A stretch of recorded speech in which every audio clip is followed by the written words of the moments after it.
पार्थिव, आप अहमदाबाद में बैठे हो, वीकेंड पे तो आपको हमारी मास्टर क्लास लेनी है। कब निकल रहे हो भाई?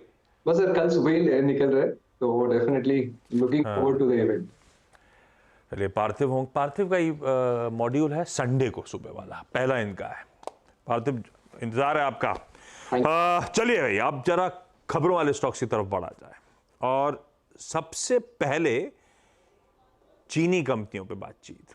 अपन ने बिग स्टॉक्स में थोड़ा बहुत चर्चा करी, लेकिन क्या न्यूज़ पैक है, क्या डेवलपमेंट है, उस पर अब बातचीत हर तरह से करी जाए और एक काम करा जाए।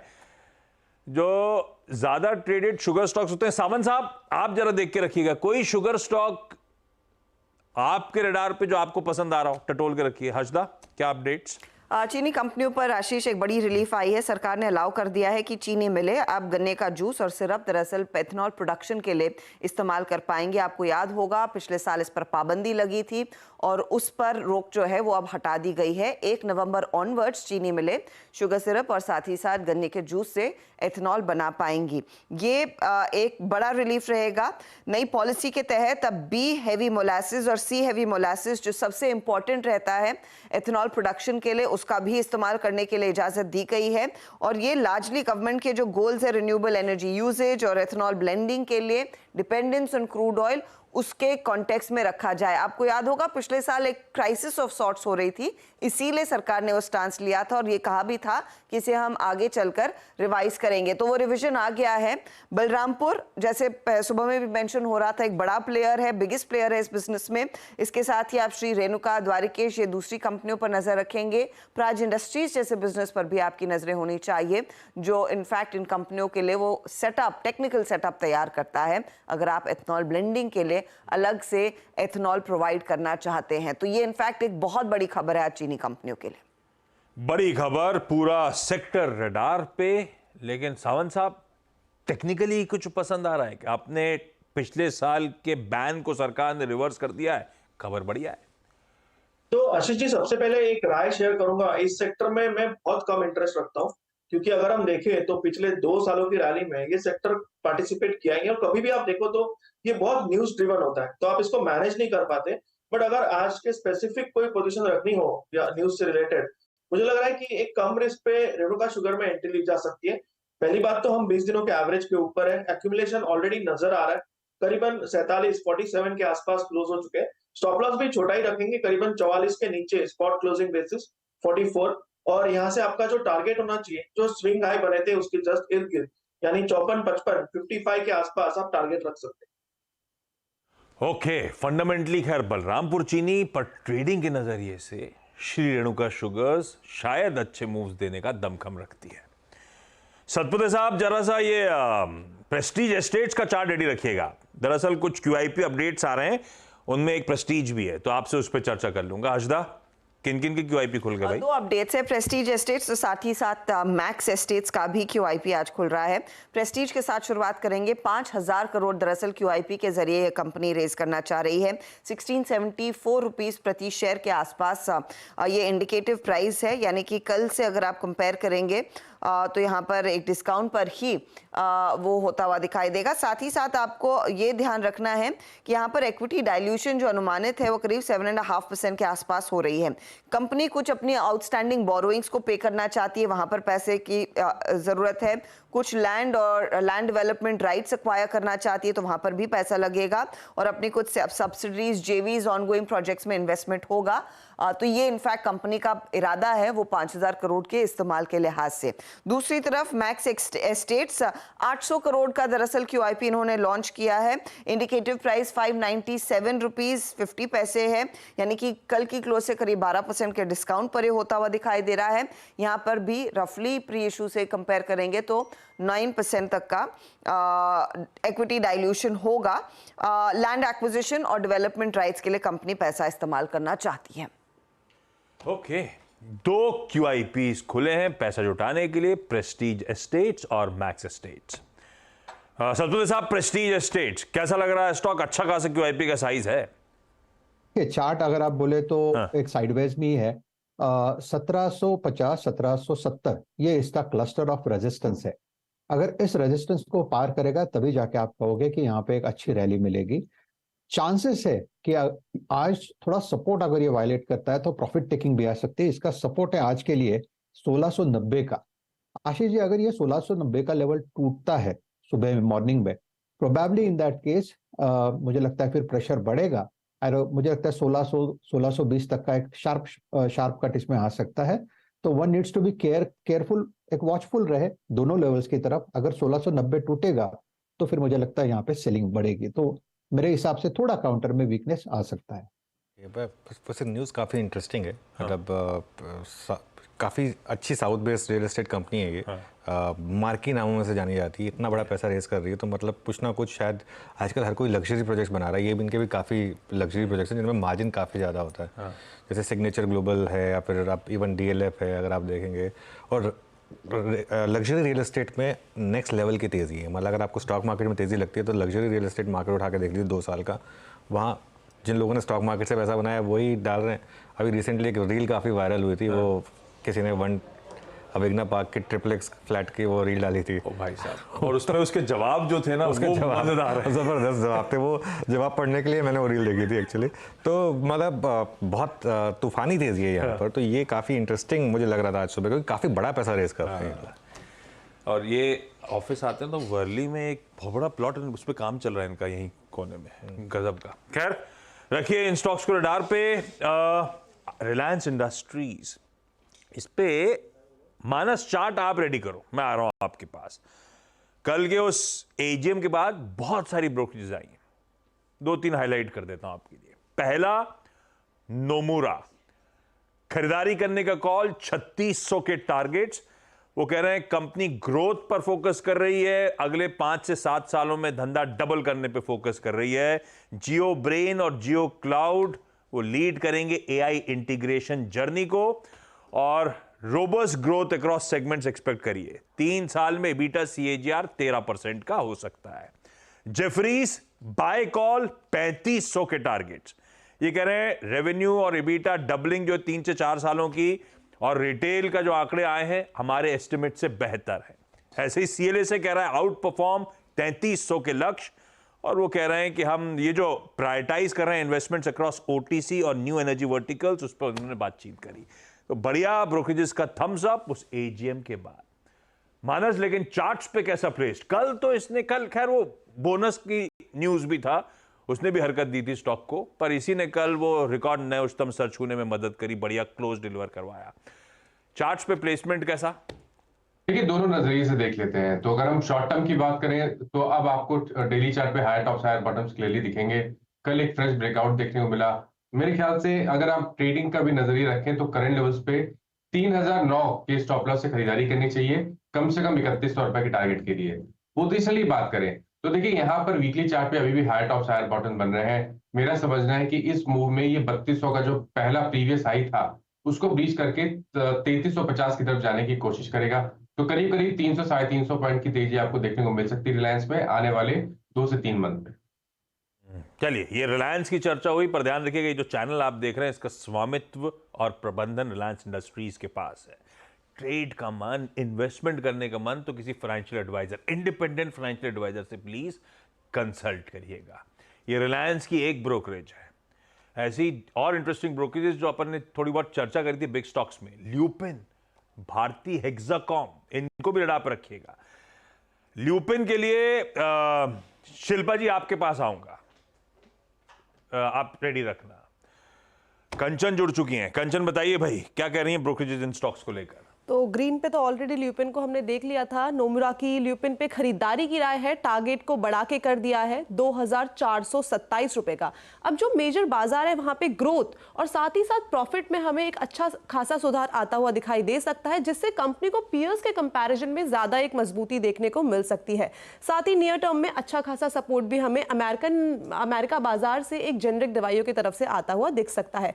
साथ में कंपनी ने कुछ कॉम्प्लेक्स मॉलिक्यूल वाली दवाइयों के लिए एक अच्छी अच्छी खासी ग्रोथ दिखाई है, जिनका अगले 2 सालों में कमर्शलाइजेशन होना भी संभव दिखाई दे रहा है। साथ ही साथ नियर टर्म में अर्निंग में और भी ज़्यादा मजबूती मिलेगी हमें, क्योंकि कुछ कानूनी मामलों में कंपनी को सफलता मिल गई है। साथ ही साथ फिस्कल ईयर 25 में मीरा बैकग्राउंड और साथ ही साथ फिस्कल ईयर 26 से लेकर 27 में टॉलवा पिटैन से ज्यादा कमाई की उम्मीदें जताई जा रही है। फिस्कल ईयर 25-26 के लिए ईपीएस को 28% और साथ ही साथ 26 के लिए 54% तक बढ़ा दिया गया है।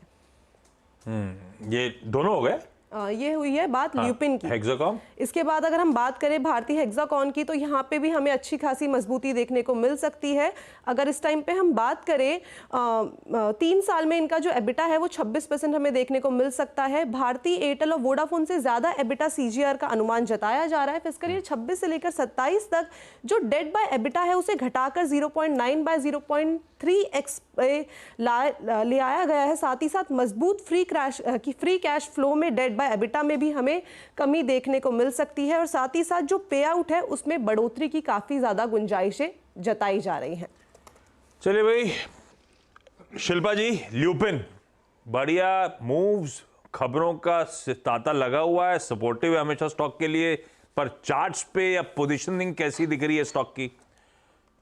आशीष जी, अगर ल्यूपिन के अगर हम लोग ऑप्शन चेन देखेंगे तो 2200 जोन्स पे एक रेजिस्टेंस है एंड क्वाइट स्ट्रॉन्ग। अगर ये 2200 के ऊपर सस्टेन करता है तो इसका जो नेक्स्ट टारगेट वो क्लियर उभर के आता है टुवर्ड्स 2360 से लेकर 2400। लेकिन ये 2200 पे क्योंकि इतना चल चुका है, हो सकता है कि थोड़ा प्रॉफिट बुकिंग आए, बट यहाँ पे फ्रेश आपको अगर पोजिशन लेना है तो थोड़ा वेट कीजिए, 2200 के ऊपर उसको सस्टेन करने दीजिए, then go for a long. थोड़ा सा वेट करिएगा, जो लेवल्स डिफाइंड है तो उनको अगर ब्रीच कर रहा है तब तो फिर खरीदारी। कंडीशनल बाय आइडिया आपकी स्क्रीन्स पे। लार्ज ट्रेड्स, बहुत सारे आवाज ने वैसे सुबह ही फ्लैग ऑफ कर दिए थे, पर क्या क्या हुआ है वो हर्षदा बताएंगी। किसने एक्चुअली बेचा, कौन कौन खरीदार सामने आए, हर्षदा क्या कहता है data?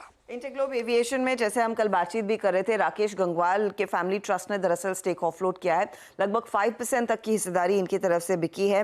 Morgan Stanley Asia PT buyers में से एक है, 1% स्टेक उन्होंने खरीदा है। दूसरी तरफ पीबी फिनटेक भी, यहाँ पर टेंसेंट क्लाउड यूरोप ने 2.1% स्टेक बेचा। अब ध्यान रखिएगा, इनके पास सिर्फ 2% स्टेक बचा है, 4% जून एंड तक था और अब इनके पास 2% स्टेक बचा है इस कल के ब्लॉक के बाद। बायर्स के नाम में अगर आप देखें, axis mutual fund, HDFC life, ICICI prudential, SBI mutual fund, euro Pacific growth fund, ये कुछ बायर्स सामने उभर कर आए हैं। वेल्सपन लिविंग में प्रमोटर्स, जैसे आवाज ने बताया था, उन्होंने ही माल छोड़ा है, उसमें भी खूब खरीदार हैं। अंबर, इलेक्ट्रॉनिक स्मार्ट, इंडिया सीमेंट, ये सब में कल लार्ज ट्रेड्स होते हुए नजर आए। खैर, इनमें से इंपॉर्टेंट स्टॉक्स पे आगे आता हूं। हर्षदा, बाकी के स्टॉक्स से न्यूज। आप इंपॉर्टेंटली आशीष, एमएससीआई का इंक्लूजन आज से इफेक्टिव रहेगा, तो वो स्टॉक्स रेडार पर रखने हैं। डिक्सन ध्यान में रखिएगा, जो इंक्लूड हुआ है, यहाँ पर करीब 250 से 280 मिलियन डॉलर तक का फ्लो आएगा। वोडाफोन आइडिया में भी 250 से 280 मिलियन डॉलर तक का फ्लो एक्सपेक्टेड है। Oil India, Zydus life, RVNL, Prestige जिसके हम पहले भी बात कर रहे थे, और ओरेकल फाइनेंशियल, इन सब में आप देखेंगे फ्लोज आते हुए दिखाई देंगे और ये रिस्पेक्टिवली आप देखिएगा करीब 200 से 150 मिलियन डॉलर तक का फ्लो एंटिसिपेटेड है। दूसरी तरफ जहां पर वेट बढ़ा है उसमें एचडीएफसी बैंक की रहेगा, भारतीय एयरटेल है और साथ ही साथ कोल इंडिया है। उस लिहाज से सबसे ज्यादा फ्लो दरअसल एचडीएफसी बैंक में आता हुआ दिखाई दे सकता है, वो आप स्टॉक रेडार पर रखेंगे।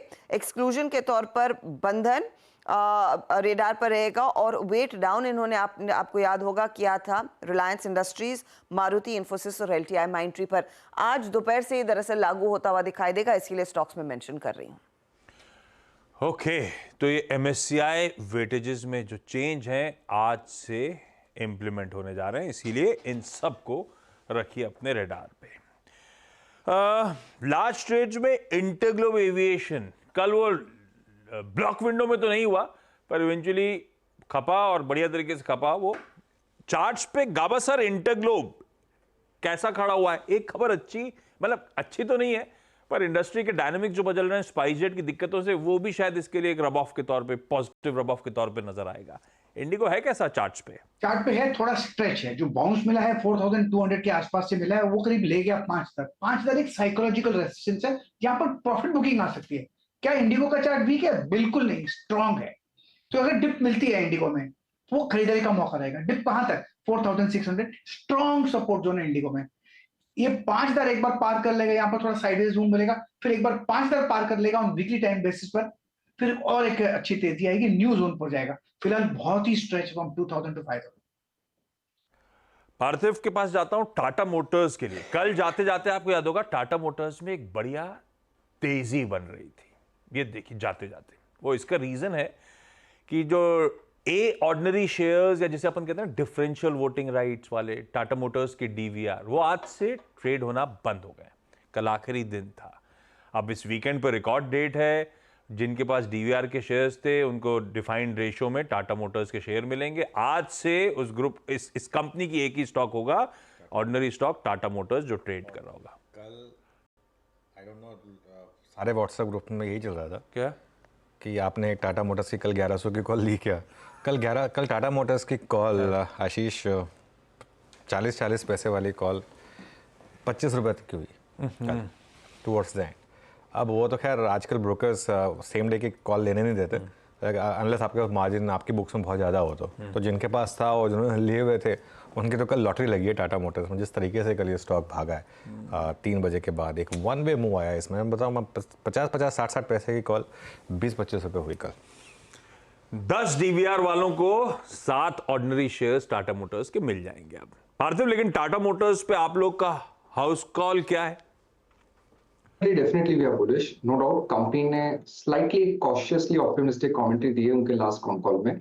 ग्लोबल सिनेरियो जिस तरह का पैन आउट हो रहा है लग्जरी कार सेगमेंट में उसके वजह से, लेकिन I think you see the improvement उन्होंने जो जेएलआर सेगमेंट में किया in terms of the EBIT margins, in terms of free cash flow generation. और आई थिंक कंपनी ने ये भी गाइडेंस दिया कि FY26 के अंत तक नेट बेसिस पे वो लोग कैश पॉजिटिव कंपनी बन जाएंगे। I think going back in time हम जानते हैं कि टाटा मोटर्स को एक टाइम पे डेट से जूझ रहे थे। आई थिंक फिर मिस्टर बालाजी आए CFO फ्रॉम HUL और टाटा मोटर्स में शानदार कॉस्ट कटिंग टर्न अराउंड किया है। आज के तारीख में भी लग्जरी सेगमेंट में अच्छी ऑर्डर बुकिंग है तो वहां पे विजिबिलिटी डिसेंट है।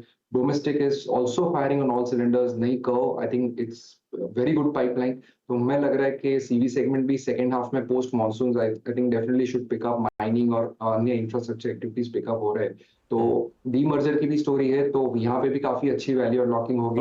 12 टाइम्स के फॉरवर्ड मल्टीपल पे विजर्विस दूसरे जो पीयर्स है जो अराउंड 20-22 टाइम्स पे, तो definitely Tata Motors long term के लिए ऐसे अच्छा। मुनाफे की तैयारी को समेटने का वक्त है।